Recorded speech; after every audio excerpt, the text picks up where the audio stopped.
What's going on, guys? In today's video, we're going to go ahead and give you the best settings for SPF, but yet still having the best settings for the quality in which the game looks. It'll be crystal clear, and you're going to get the most SPFs out of it. If you're a streamer, these are going to be the best settings for you because it's going to look great to your viewers, and your gameplay is still going to be nice and smooth with the frame rate. Check it out. Okay, guys, so to access the settings, and then go up here to the top right, hit the little gear icon. Now we're going to go to graphics. Now, as you see, we're on the display. I'm going to start here. If you have two monitors, go ahead and go to full screen borderless. That way you can go through both of them. It's going to tell you what monitor it's using to display on, what you have for your graphics card, dynamic resolution. You want to turn that off and keep it off. Keep this to automatic. Want the game to do that for you. You're going to leave all V-syncs off. Frame rates custom. Now, me personally, I use custom frame rates. I do not want my game in the main menu to be going all over the place. Out of focus, I don't want it to go all over the place. If I'm on my left monitor, I don't want my right monitor to go to 300 frames per second. I'm not trying to melt my graphics card, even though it's a 3070 Ti. We don't need to put that much stress on any graphics card. So out of focus, I put on 60. Menu frame rate, I like to keep at 75. And then in game, since I do stream, I like to cap it at 150. Now, this will give a really smooth gameplay. It's not going to make my computer want to go above 150, which it can with the settings that we're doing now. It makes it to where it'll always be at 150. Not have an issue. Sometimes it'll drop. Sometimes, you know, it'll go up a little bit higher than 150. It'll 155 sometimes, but it keeps it capped out, and it keeps it where it's not overworking anything. Which again, if you like to stream or record your gameplay, it's a really good idea to go ahead and cap your frame rate. It'll keep your computer the most balanced. Now, if you want all the frame rate in the world, put it to unlimited. But please, for the sake of your computer, do not put menu and out of focus to unlimited. Cap those off no matter what you do. Now you want to go ahead and leave these as they are for your shaders. Shaders are important. Everything else you want to hear. Now we're going to go to quality. Quality presets. I like custom. Now the game will pick all of the settings for you here, depending on what you put here. Okay. As you see, my VRAM, the bottom right's moving. Again, I want to leave it on custom. Render resolution is the resolution of your monitor. I'm playing on a 1080 monitor, and that's what I stream at. So I leave it on 100 render resolution. Upscaling, we're going to leave that as is. We don't need to change any of the scaling. Anti-analysis, we don't need to change that. It's fine the way it comes. The anti-analysis quality, ultra. I like it at ultra, but it can be high. It's for jagged edges. High is going to give you the better frame rate. Video memory scale. This is going to make it to where you can't go over your VRAM, right? So you can't make your GPU work its booty off. The desired is 85. I like to have as much possible memory VRAM scale. That way you can have higher quality settings without any stutters in your gameplay. Texture resolution, you want to put it at normal. Texture filtration, put it at normal. Nearby level of detail, you can put it on low. It doesn't have too much effect on anything. I don't see a difference in it when I use it in game. Distance level, low. Cutter draw, short.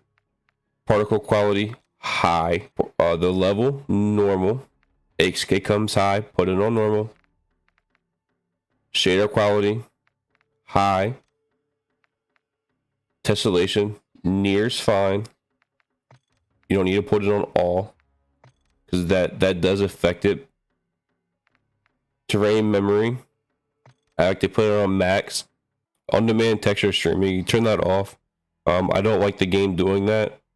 It doesn't take up a lot of the memory, but I don't like it doing it. Streaming quality, you're going to put it on normal. The volumetric quality, put it on medium. The deferred physics quality, you can leave it on high. Border caustics, go ahead and have that on. Shadow map resolution, go ahead and put it to normal. Screen space shadows, put it to low.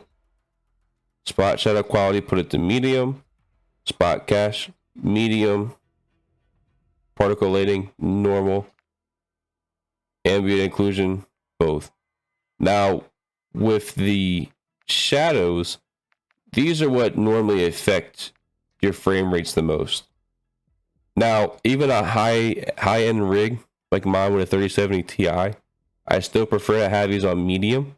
We could go to high, extra high. There's not too much of a difference in the gameplay when it's on anything but normal.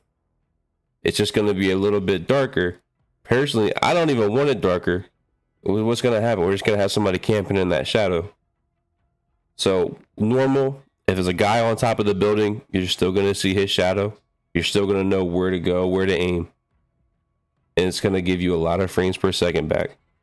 So let's go ahead and keep it there. Screen space reflections, go ahead and put it to normal. Static reflection quality, leave it to high. Weather grid volumes, I like leaving this on normal. This is what this says here is it says the quality of the weather effects apply to the dynamic objects, meaning whatever's going on outside. You'll see footsteps better. You'll in the mud, the rain. NVIDIA reflex low latency. I never use it. People say it gives you better frames. It doesn't. I don't see a difference in any of the frames that I use for it. I don't see my times being any different in my CPU and my GPU. I just always leave it off. Depth of field, you want this off. If you have it on and you aim down sight, if something's far away, it's going to be blurry. Leave this off. Roll motion blur, leave this off. You don't want to be spinning and it be blurry. You're going to miss people and you might even get sick. Weapon motion blur, same thing. Leave it off. You don't want any of the blurs on. Depth of field on. You don't want any of that. That's just going to mess your gameplay up.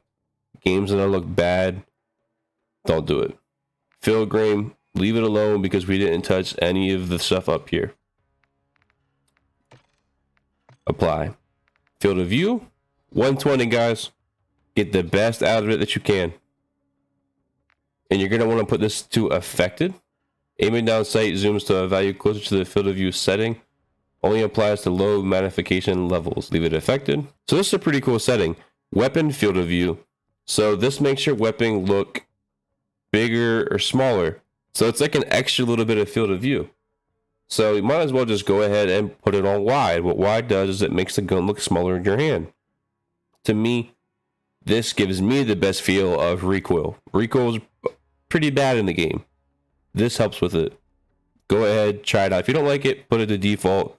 I do not recommend narrow. Narrow is going to make the recoil look way too much and the gun fat. There's no need for that. Third person field of view. Again, give yourself all the field of view you can.